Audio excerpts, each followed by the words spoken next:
kasih atas kesempatan yang diberikan kepada saya. Perkenalkan, nama saya Adrianus Bima, NIM 1904060128. Oke, baik.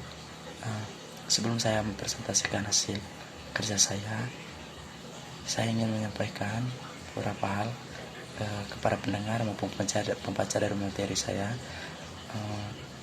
Ketika dalam penyampaian materi nanti, ketika saya ada kekurangan dalam menyampaikan materi, saya mohon saran dan kritikan yang membangun dari teman-teman untuk saya, dan saya bisa menjadi lebih baik untuk kedepannya. Oke, baik, langsung saja ke materinya. Oke, baik, di sini saya akan menjelaskan tentang tanaman pangan. Jadi di sini saya mengambil contoh tanaman pangan, yaitu tentang nangka, atau nama latinnya itu Artocarpus heterophyllus. Itu saya akan menjelaskan tentang klasifikasi dari tanaman nangka ini. Klasifikasi dari tanaman nangka yang pertama itu dari kingdom.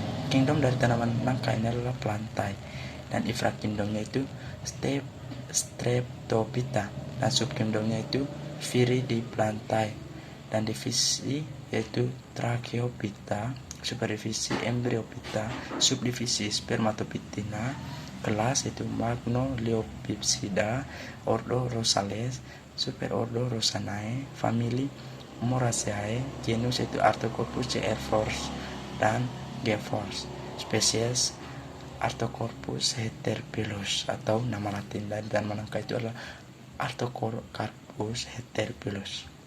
Oke, baik, lanjut ke morfologi dari tanaman nangka. Morfologi dari tanaman nangka itu yang pertama itu morfologi akar. Morfologi akar dari tanaman nangka itu yang pertama, akar dari tanaman nangka ini berbentuk akar tunggang. Berbentuk akar tunggang, mempunyai akar cabang yang berbulu-bulu, dan akar tanaman ini mampu mencapai kedalaman 10-15 meter. Yang kedua itu morfologi batang tanaman nangka.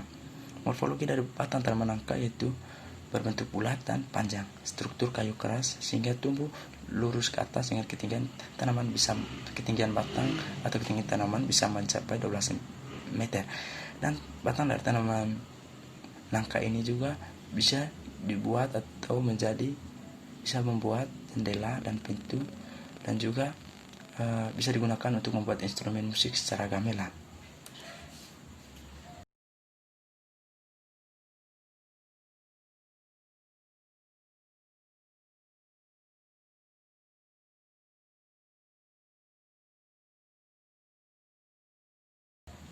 Yang kedua itu morfologi buah beserta biji dari tanaman nangka. Buah tanaman nangka tergolong ke dalam buah majemuk yang semu, yang artinya buah tanaman ini disusun oleh rangkaian bunga yang majemuk dan kelihatannya hanya satu buah saja. Tanaman nangka yang tidak melakukan serbuk. Tanaman nangka ini tidak melakukan serbuk, maka tanaman nangka akan memiliki diamidam. Buah tanaman nangka ini berbentuk bulat lonjong, memiliki 2 dikotil dan berukuran kecil. Yang keenam yaitu hama tanaman nangka. Hama dari tanaman nangka itu yang pertama itu serangga penghisap seperti kutuk, tepung, aphid, lalat putih dan thrips, dan juga lalat perekat daun. Jadi tanaman seperti serangga penghisap, yaitu mereka menghisap cairan-cairan yang ada dalam daun maupun buah dari tanaman nangka, sehingga membuat daun dan buah dari tanaman nangka ini menjadi rusak. Terus yang kedua itu tanaman palawija. Jadi di sini saya mengambil contoh tanaman palawija, itu kangkung, atau nama latinnya Vater spinach. Jadi yang kedua itu klasifikasi dari tanaman kangkung. Klasifikasi dari tanaman kangkung yang pertama itu dari kingdom dari tanaman kangkung adalah plantae, subkingdomnya itu Viridiplantae, infrakingdomnya itu Streptophyta, superdivisi Embryophyta, division Tracheophyta, subdivisi Spermatophytina, kelas Magnoliopsida, ordo Solanales, famili Convolvulcae, genus Ipomoea, spesies Ipomoea autica Fors, atau kangkung air. Terus slide berikutnya itu tentang morfologi dari tanaman kangkung. Jadi morfologi dari tanaman kangkung itu yang pertama itu morfologi akar. Jadi akar dari tanaman kangkung ini memiliki sistem perakaran tunggal dan menyebar di setiap arah, dan waktu pertumbuhan akar dari tanaman kangkung ini sangat lama.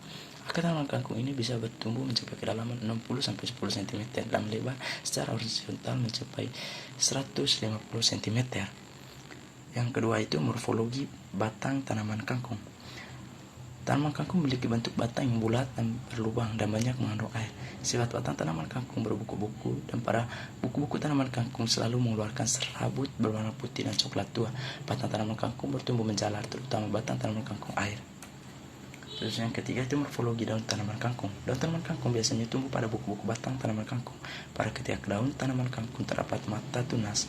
Bentuk dari daun tanaman kangkung yaitu meruncing, dan pada bagian atas tanaman kangkung memiliki warna hijau dan bagian bawah memiliki warna hijau muda. Yang keempat itu morfologi buah tanaman kangkung.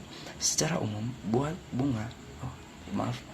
yang keempat itu morfologi bunga. Jadi morfologi dari bunga tanaman kangkung ini secara umumnya itu menyerupai bentuk trompet, dan pada mahkota bunganya memiliki warna putih dan merah. Yang kelima yaitu morfologi buah tanaman kangkung. Buah tanaman kangkung memiliki bentuk oval dan 3 butir biji di bagian dalam. Bagian dalamnya pada usia muda buah tanaman kangkung berwarna hijau dan pada usia tua menjadi warna hitam. Dan pada usia tua buah tanaman kangkung cenderung menjadi kecil dan berukuran sekitar 10 mm. Yang keenam itu morfologi biji tanaman kangkung. Pada usia muda, biji tanaman kangkung itu cenderung berwarna hijau dan pada usia itu berwarna coklat kehitam-hitaman. Biji tanaman kangkung tersusun ke dalam biji dikotil atau berbiji dua. Yang berikutnya itu hama tanaman kangkung. Jadi hama yang ada tanaman kangkung ini antara lain bekicot, ulat gerayak, kutu daun, ulat keket atau belalang.